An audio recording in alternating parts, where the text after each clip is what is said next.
Hello my YouTube family, Radhe Radhe. कैसे हो आप सब? उम्मीद करती हूँ आप सब अच्छे होंगे, सब भले चंगे होंगे। मैं भी ठीक हूँ, बढ़िया हूँ। अभी टाइम हो रहा है सुबह का 6 बज गया है। 5:30 बजे मैं उठ जाती हूँ। उठते ही ऐसा होता है ना कि कुछ भी काम करने का मन नहीं होता है, मतलब थोड़े आलस से आते हैं।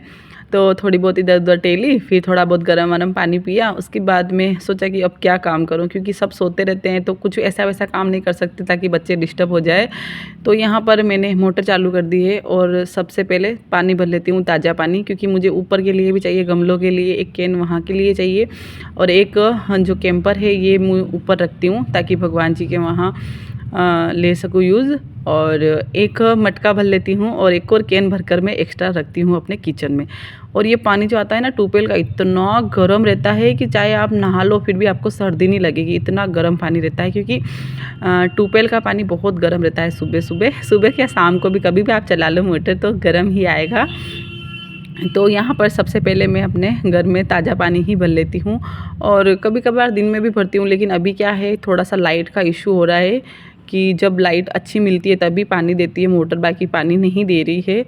बाकी मुझे बहुत काम है, लेकिन पानी की वजह से थोड़ा बहुत रुका पड़ा है। तो यहाँ पर पानी वानी भरने के बाद स्टैंड पूरी क्लीन कर दी है मैंने, क्योंकि पानी भरा रहता है तो जम जाता है। और यहाँ ये देखिए चंगू मंगू सोए हैं, ऐसे सोए हैं जैसे कि दोनों एक दूसरे से चिपक कर, जैसे कि दोनों एक दूसरे से चिपके हुए हैं। तो मुझे देखकर बहुत हंसी आ रही है, और नींद मेरी खुल भी नहीं रही है, फिर भी मैं सोच रही हूँ कि क्या करूँ। इसमें आ गई हूँ छत पर, और यहाँ पर थोड़ी बहुत टहली, थोड़ी बहुत एक्सरसाइज करी, और ये कपड़े डाल दिए मैंने, जो कि नाइट में मैं अंदर रख देती हूँ और सुबह वापस से छत पर डाल देती हूँ। और यहाँ पर थोड़ी बहुत एक्सरसाइज करी, क्योंकि अपने शरीर को भी फिट रखना बहुत ज़रूरी है, बहुत ज़्यादा। तो वो मैं कैप्चर नहीं करती हूँ, क्योंकि वही है कि अपने अपने हिसाब से जो जैसी आती है मुझे वैसी कर लेती हूँ। और यहाँ पौधों के पास में मैंने एक पिंजरा रखा था चूहे पकड़ने के लिए, क्योंकि हमारे यहाँ चूहे बहुत ज़्यादा है तो मिट्टी खोदते हैं इसी वजह से। और ये देखिए बाहर का व्यू कितना अच्छा लग रहा है, कितना प्यारा। अभी सूरज नहीं निकला है, मतलब इतनी धूप नहीं है, बस हल्का हल्का सा उजाला हुआ है। कितना अच्छा लगता है ना बाहर का व्यू। तो यही है कि बस जल्दी उठ जाओ तो अपना जो भी मन को शांति मिले वो काम कर लो। अपन छत पे टहल लो, थोड़ी बहुत एक्सरसाइज वगैरह कर लो, उसके बाद में शांति से अपने जो भी काम है घर के वो करते रहो। फिर यहाँ पर चेरी उड़ गया था, चेरी के पापा उड़ गए थे, तो इनके साथ थोड़ी बहुत मस्ती मजाक करी। और फिर उसके बाद में 1 घंटे बाद में गर्म पानी के बाद फिर मैं पी लेती हूँ चाय। और ये देखिए सुबह सुबह की हमारी चाय, टोस्ट, बिस्किट, दूध बच्चों के लिए। और चेरी तो उठते ही पी लेता है। पापा चाय पी लो। राधे राधे, राधे राधे। जाओ, आपने आपकी पी लिया? पी लिया। चाय पीनी है, चाय पीनी है। चाय खराब होती है, पेट में कीड़े पड़ जाते हैं। तो भाई पापा को बुला के ला, जल्दी पापा को बुला के ला। और यहाँ पर दोनों बच्चों का नाश्ता पानी हो गया था और ये चले गए थे बाहर। तब तक मैंने अपने घर का जो भी छोटा मोटा काम है वो कर लिया था। रोज़ रोज़ मैं क्या झाड़ू दिखाऊं, तो इसी वजह से आज थोड़ा स्किप कर दिया। बाकी ये है ना, बाहर खेलते रहते हैं थोड़ी देर। बाकी इनको थोड़ा ध्यान रखना पड़ता है कि कहीं रोड पर ना चले जाए, क्योंकि हमारे घर के जस्ट सामने ही रोड है। तो जो भी कोई ध्यान रखता है तो थोड़ी देर रख लेता है, फिर उसके बाद जो ध्यान रखने वाला ना हो तो फिर अंदर ले आते हैं। और ये देखिए यहाँ पर झाड़ू वाड़ू पूरा क्लीन हो गया है। और आज मैं है ना आंवले का अचार डालने वाली हूँ। ये देखिए बेचारे पड़े पड़े ही मुरझा गए हैं, और चावल रख दिए भिगोने के लिए, क्योंकि आज मुझे खाना नहीं बनाना है। रात को दाल बाटी बनाई थी तो खूब सारी दाल बाटी बच गई। और है ना हस्बैंड जी का थोड़ा शौक भी है कि वो है ना, जब रात को बनाती हूँ ना दाल बाटी तो सुबह फिर वापस से दाल बाटी मांगते हैं वो। तो थोड़ी बहुत मैं एक्स्ट्रा ही बना लेती हूँ ताकि वो सुबह फिर से खा ले। आप सोचोगे ठंडा खाना, जी हाँ हम खा लेते हैं, ऐसा कुछ नहीं है कि ताज़ा खाना चाहिए, हम खा लेते हैं। बाकी थोड़ा सा खिचड़ी भी बना दूँगी ताकि वो भी ताज़ी रहे। और ऊपर आ गई हूँ। यहाँ पर झाड़ू मैंने लगा दिया था, एक साथ ही लगा देती हूँ ऊपर से लेकर नीचे तक। तो बस अब लगा लेते हैं पोछा।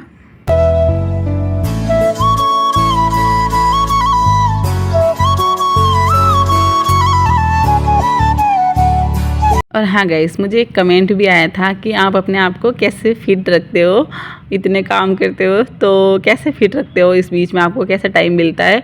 तो मैं आपको बता दूं कि मुझे काम के अलावा कोई टाइम नहीं मिलता है। बस ये है कि काम में ही मेरी एक्सरसाइज ढूंढ लेती हूँ मैं कि मैं ऐसा क्या काम करूँ ताकि मेरी एक्सरसाइज भी हो जाए। तो ये आप जितना भी बड़ा घर देख रहे हो, ऊपर नीचे सब जगह में आराम से नीचे बैठ कर ही पोछा लगाती हूँ ताकि इससे अपनी पूरी शरीर की एक्सरसाइज हो जाए, हाथों की, पैरों की, पेट की, जहाँ क्योंकि पोछे में बहुत पूरा शरीर की ताकत लगती है तो हर जगह की एक्सरसाइज आराम से हो जाती है और अपना काम भी हो जाता है। तो अगर आप भी अपने घर में ऐसा छोटा मोटा काम कर एक्सरसाइज कर सकते हो, अगर टाइम नहीं मिलता है, और अगर टाइम मिलता है तो आप एक्सरसाइज कर लीजिए। लेकिन मुझे ये लगता है कि मेरे पास तो इतना टाइम नहीं है कि मैं कोई अलग से एक्स्ट्रा एक्सरसाइज के लिए टाइम निकालूं। लेकिन ये है कि मैं अपने घर के जो भी छोटे मोटे काम है ना वो करते रहो तो वैसे एक्सरसाइज हो जाती है और अपना शरीर भी फिट रहता है और काम का काम हो जाता है। तो मेरा तो यही रूटीन है कि मैं काम कर लेती हूँ खुद से। इसीलिए मैं कोई भी, जब मेरे बच्चे भी छोटे छोटे थे ना तब भी मैंने कोई हेल्पर वगैरह नहीं करी थी, बस मैं खुद से ही कर लेती थी। अभी तो चलो बच्चे थोड़े बहुत बड़े हो गए तो इधर उधर बाहर वगैरह खेल लेते तो काम ईजी से हो जाता है। बट जब दोनों ही छोटे थे ना तब भी मुझे बहुत प्रॉब्लम आती थी, फिर भी मैं उस टाइम पर भी कोई मेट वेट किसी चीज़ की नहीं लगाई थी, ना कपड़े की, ना झाड़ू पोछे की, ना खाने की, खुद से ही सारा कुछ काम किया था। तो बस यही रीज़न है मेरा फिट रहने का। तो बस क्लियर हो गया होगा आपका कमेंट, वो मुझे मिल नहीं रहा, बाकी यहाँ पर स्क्रीनशॉट लगा देती मैं। और ऊपर का सारा पोछा लगाने के बाद में फिर बारी आती है हमारे चढ़ाव की। तो यहाँ पर भी अच्छे से हम हाथों से ही पोछा लगा देंगे। और उसके बाद में अंदर का जो रूम और किचन है वो मैं स्किप कर देती हूँ क्योंकि वो मैं अभी नहीं लगाऊंगी, हाँ उसको मैं बाद में लगाऊंगी जब बच्चे आराम से खाना वाना खा के फ्री हो जाएंगे। क्योंकि फिर वही है ना कि फिर गंदा हो जाएगा तो फिर वापस से लगाना पड़ेगा मुझे, तो 2 मिनट में क्यों करूँ। और इतना टाइम भी नहीं रहता है, सुबह सुबह का टाइम रहता है क्योंकि हज़ारों ही काम होते हैं हमारे जो घर में हाउसवाइफ रहती है उनके। तो यहाँ पर दुकान का भी मैं लगा देती हूँ पोछा। और यहाँ पर भी मैं ना इधर उधर सामान इधर उधर खिसका कर अच्छे से लगाती हूँ ताकि यहाँ पर भी कुछ भी कचरा कूड़ा ना रहे। और यहाँ दुकान में मैं एक दिन छोड़कर एक दिन पोछा लगाती हूँ, हर रोज़ तो नहीं लग पाता है क्योंकि वही है कि सुबह सुबह हज़ारों काम होते हैं।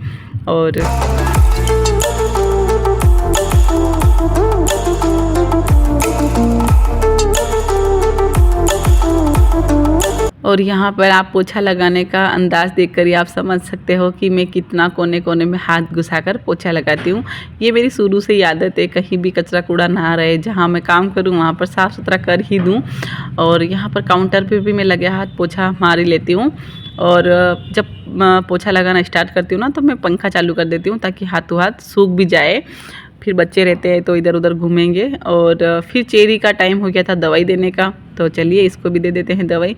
दूध पिलाने के तुरंत बाद तो नहीं दे रही हूँ क्योंकि थोड़ी बहुत बाहर खेलने के बाद ही इसको दवाई दे रही हूँ। और सुबह सुबह भी नहीं दे सकते क्योंकि बिल्कुल खाली पेट भी दवाई देना नहीं अच्छा है। और बस ये देखिए फिर यहाँ पर मैंने आंवले को सुखाने के लिए रख दिया, यहाँ पर खिचड़ी बना दी है और मलाई निकाल कर रख दी है फ्रिज से बाहर। आज इन सब का काम करूँगी मैं, लेकिन उससे पहले अब जाने वाली हूँ नहाने के लिए। तो ये देखिए बच्चे को दोनों को अंदर पैक कर दिया है, दरवाज़ा मैंने लगा दिया है क्योंकि वही है कि फिर ध्यान कौन रखे। तो यहाँ पर इनके टीवी चालू कर दी थी तो बस टीवी देखते देखते हाँ कर लेते हैं टाइम पास थोड़ा बहुत, क्योंकि मुझे ना टाइम काफ़ी लगता है, कपड़े भी धोने रहते हैं हाथ से और फिर लेट बाद दोनों ही मैं साफ़ करती हूँ। तो समथिंग आधा एक घंटा तो मान ही लो आप। तो तब तक बच्चे है ना पूरा घर कबाड़ कर देते हैं, पूरा घर चाहे कितना भी हम साफ़ सुथरा कर कर जाओ। और रहता है यार कि छोटे बच्चों के साथ साफ़ सफाई करना, मतलब साफ़ सुथरा घर रखना थोड़ा पॉसिबल नहीं हो पाता है। वही है कि हम जितना हम करते हैं उससे कई गुना ये बिगड़ा कर देते हैं। लेकिन फिर भी लगे रहो अपना भी काम हो जाएगा कि हमें भी कहीं एक्स्ट्रा क्लास लगाने की ज़रूरत नहीं पड़ेगी एक्सरसाइज वगैरह की, हमारे शरीर को फिट रखने की। बस ये बिगाड़ा करते रहो, हम साफ़ सुथरा करते रहे तो इसी में निकल जाएगा। और यहाँ पर छीरी के थोड़ा सा है ना उंगली पर लग गई तो वही दिखा रहा था। तो इसको छोड़ना है मुझे आंगनवाड़ी, और मैंने ना मेरे साथ साथ इसको भी नहला दिया था फिर बाद में आवाज़ लगाकर। तो यहाँ पर आंगनवाड़ी छोड़ने से पहले दिया बत्ती कर लेते हैं। फिर आप बोलोगे कि दिया बत्ती आप करते ही नहीं हो फिर आप दिखाते नहीं हो, तो सोचा आज शूट कर लेते हैं।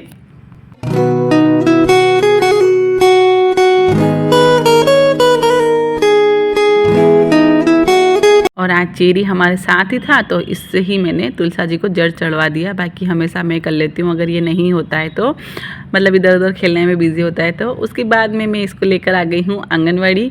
आज इसके पापा ने मना बोल दिया है, वो कोई काम में बिज़ी थे। बाकी वो आ जाते हैं, कभी मैं आ जाती हूँ, कोई फिक्स नहीं है, जब जिसका मन हुआ तब कोई भी आ जाता है। उसके बाद में अब आते हैं खाने पर। तो ये देखिए हमारे रात की दाल बाटी और अभी बनाई हुई पुलाव या खिचड़ी चने डालकर बनाई है थी। तो हमने वही खा ली दोनों माँ बेटे ने, क्योंकि हस्बैंड जी को आवाज़ लगी तो वो नहीं आए। और वो है ना दिन में ही खाते हैं, जब मैं उनको बुलाती हूँ तब नहीं खाते, लेकिन दिन में जब भूख लगती है ना तो फिर आते हैं वो। फिर उसके बाद में स्टार्ट होता है हमारा रूम का और किचन का पोछा, क्या क्योंकि ये है ना मैंने नहीं लगाया था सुबह। तो ये है कि चलो दोनों नहा लिए और खाना भी खा लिया तो अब मतलब गंदा नहीं होगा। तो इस टाइम में मैं पोछा लगाती हूँ ताकि 2-3 घंटे तो साफ़ सुथरा रहे। और अब कोई टेंशन भी नहीं है क्योंकि किट्टू भी स्कूल चला जाएगा हमारा और चेरी भी थोड़ी देर में आ जाएगा। बट ये है कि चलो अब खाना नहीं खाएंगे तो बिखेरा नहीं होगा।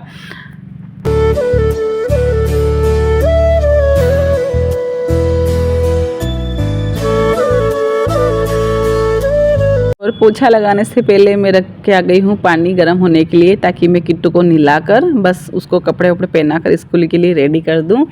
तो ये देखिए हमारे बड़े बाबूजी रेडी हो गए, लेकिन आज ये रो रहे हैं क्योंकि इनका मानना है, मतलब इनका बोलना है कि मम्मी चल तू मुझे छोड़, क्योंकि चेरी को भी तू ही छोड़ने गई। तो फिर इसका रोता मुंह देखकर मैंने सोचा चलो मैं ही चलती हूँ छोड़ने के लिए। वैसे भी गाड़ी तो बाहर निकाल ही रखी है, तो इसको भी छोड़ाऊँगी और आते समय चेरी को भी लेकर ही आ जाऊँगी, क्योंकि वही है कि अगर मैं जा रही हूँ तो ले आऊँ, बाकी तो वो आधे घंटे बाद आता है, छोड़ने आ जाती है मैडम। फिर उसके बाद में अब चेरी को ले आई मैं, और यहाँ थोड़ी बहुत वो खेलने में बिज़ी है। तब तक यहाँ जो भी मेरे आंवले हैं अच्छे अच्छे तो मैं छाट कर रख दी हूँ, और जो ख़राब है उनको मैं उबालने के लिए रखूँगी। और ये देखिए चेरी के नखरे, और ये देखिए चेरी के पापा अकेले अकेले खाना खाने बैठ गए हैं जब तक मैं चेरी को लेकर आऊँ तब तक। ये देखिए, और यहाँ पर जो ये आंवले हैं ये मैं डाल दे रही हूँ गर्म पानी में, क्योंकि इनका मैं बनाने वाली हूँ मुरब्बा, जो कि मीठा मुरब्बा होता है। वैसे तो मीठा मुरब्बा किसको पसंद नहीं है, मतलब हर किसी को पसंद नहीं आता है, और मुझे भी इतना पसंद नहीं है। बट ये है कि आंवला बहुत ही फ़ायदेमंद है हमारे बालों के लिए, हमारी स्किन के लिए। तो ऐसी चीज़ें खानी चाहिए किसी न किसी रूप में। तो सोचा कि चलो इस रूप में ही खाया जाए, और ये है कि चलो इनका सीज़न भी फिर चला जाएगा। तो यहाँ पर मीठे आंवले का बन रहा है मुरब्बा। तो मैंने आंवले उबालने के लिए रख दिए हैं, और आंवले उबल रहे थे तब तक यहाँ पर मैंने जो भी मेरी मलाई थी उसका मैंने बना लिया है मक्खन। मिक्सर में ही मैं बनाती हूँ हमेशा घी, ये बहुत ही जल्दी बन जाता है, बस मिक्सर में चलाकर 3-4 बार चलाओ तो हो जाता है। और यहाँ पर इसको अच्छे से धो कर ही फिर मैं हाथों हाथ इसको गैस पर रख दूँगी। कम से कम 3-4 पानी में धोती हूँ ताकि इसका जो भी थोड़ा बहुत दूध है वो निकल जाए। और आंवले को मैं बीच बीच में चेक करती रही थी, फिर थोड़े बहुत उबल गए थे, मतलब 80 से 90% उबल गए थे। उसके बाद में मैंने उनको निकाल दिया था गर्म पानी से, और जितने हमारे आंवले थे उतने ही मैंने चीनी ली है, और जैसी चीनी ली उसके ऊपर रख दिए मैंने आंवले। और यहाँ साइड में हमारा बन रहा है घी। तो कुछ इस तरीके से ही मैं बना रही हूँ, फर्स्ट टाइम बना रही हूँ मुरब्बा। तो क्योंकि ये मैंने खाया ज़रूर है लेकिन बनाया नहीं है, बट ये है कि चलो आज बनाएंगे, देखते हैं कैसा क्या बनता है। फिर उसके बाद में थोड़ा बहुत मैंने इसमें थोड़ा बहुत ही पानी के छींटे दिए थे, और बस इसको ढक ढक कर ही पकाना है, बिल्कुल कम आंच पर। ये कम से कम है ना 40 से 45 मिनट में बना था, जब तक ये चीनी हमारी पूरी तरीके से मेल्ट नहीं होती तब तक। तो ये देखिए कुछ इस तरीके से तो अभी हो गया है। 20 मिनट बाद पूरी चीनी हमारी घुल गई है, घी हमारा बन गया था। थोड़ी देर में ही बन जाता है घी, तो इसको हम छान लेते हैं। और ये है ना 1 महीने की मलाई का घी है, तो काफ़ी ज़्यादा निकल आता है। और मुझे एक कमेंट भी आया था कि आप बच्चों के दूध से मलाई क्यों निकालते हो। बट ये है ना डियर कि बच्चे मलाई नहीं खाते, दूध में अगर आ भी जाती है तो वो स्किप कर देते हैं, मतलब साइड में निकाल कर ही वो दूध पीते हैं। तो फिर उनके वेस्टेज से तो अच्छा है ना कि हम ही निकाल ले, ताकि हमारे यूज़ भी आ जाए और हमारा काम भी हो जाए। तो यहाँ पर आज चेरी को मैंने नीचे ही सुला दिया है, और टाइम काम करते करते 1-1:15 बज आई है। बट आज मेरा काम फ्री नहीं हुआ, क्योंकि आज मैं 4 में ही लगी हूँ। चेरी को आज मैंने नीचे ही सुला दिया, क्योंकि आज मेरा काम था यहाँ पर, तो ऊपर जाने का टाइम ही नहीं मिला। बाकी ऊपर है ना थोड़ा सा धूप लगती है, तो वहाँ थोड़ी अच्छे से नींद आती है। और ये देखिए आंवले है ना, कितना इनका कलर चेंज हो गया है, बट मुझे वो वाला कलर नहीं चाहिए वाइट वाला, मुझे इस टाइप चाहिए। ये देखिए पकने के बाद, काफ़ी देर पकने के बाद कुछ इस तरीके से हो गए हैं। और मतलब पूरा बनने के बाद में मैंने इसमें थोड़ा सा मिला दिया है सेंधा नमक और थोड़ी सी इलायची। ये है ना कि आंवले का अचार किसी को पसंद नहीं है, मतलब मुरब्बा, बट ये है कि अगर आप एक आंवला भी खाओगे ना तो हमारी स्किन के लिए, हमारे बालों के लिए, हमारे हेल्थ के लिए बहुत ही अच्छा है। अगर आप रोटी के साथ नहीं खाना चाहते तो आप इसको ऐसे भी खा सकते हो, बहुत ही अच्छा लगेगा, मीठा मीठा बहुत अच्छा लगेगा। तो और खट्टा मीठा लगेगा, मतलब बहुत अच्छा लगेगा। तो मैं तो शायद रोटी के साथ नहीं खाऊंगी, बट ये है कि एक सुबह खाली पेट तो खा ही लूँगी। तो मेरे अकेले के लिए यही है, बाकी तो कोई नहीं खाएगा मेरे घर में। और यहाँ पर खूब सारे बर्तन हो गए थे अचार के, खाने के, क्योंकि बस वही है कि मैं आज इनको साफ़ नहीं कर पाई थी हाथों हाथ, बाकी तो मैं कर लेती हूँ। तो यहाँ पर मेरे बर्तन भी हो गए हैं क्लीन वही बातों में। और मुझे एक कमेंट भी आया था कल कविता जी का, जी हाँ, उन्होंने बोला था कि आप प्लीज़ नेक्स्ट वीडियो में मेरा नाम ज़रूर लेना। तो थैंक यू वेरी मच, आप मेरे वीडियो इतने पसंद करते हो, इतने आपको अच्छे लगते हैं, तो उसके लिए आपको तहे दिल से धन्यवाद। जितना भी आपका सभी का जिनको हमारी वीडियो अच्छी लगती है, आपका जितना भी तहे दिल से धन्यवाद करें उतना ही कम है। बस आपसे एक ही बात बोलना चाहती हूँ, आप बस ऐसे ही अपना प्यार और सपोर्ट बनाए रखिए मुझ पर। और ये देखिए एक आंवला मैं टेस्ट करके देख रही हूँ, बहुत अच्छा बना था, बहुत ज़्यादा। चेरी हमारा सोया है और काम हो गया है पूरा फ्री। बस अब छत पे जाने हैं, कपड़े लाने हैं, उनको फोल्ड करना है। और हाँ, सबसे इम्पोर्टेंट एक जो अचार है जो हमें तीखा बनाना है, उसकी तैयारी करनी है। तो वीडियो मुझे लगता है काफ़ी बड़ा हो गया होगा। अगर इस वाले वीडियो में वो वाली रेसिपी नहीं शेयर कर पाऊँगी तो कल वाले वीडियो में शेयर करूँगी, और अगर होगा तो मैं इसी में लास्ट में डाल दूँगी, ठीक है। तो मैं पहले जाती हूँ छत के ऊपर, कपड़े ले आती हूँ।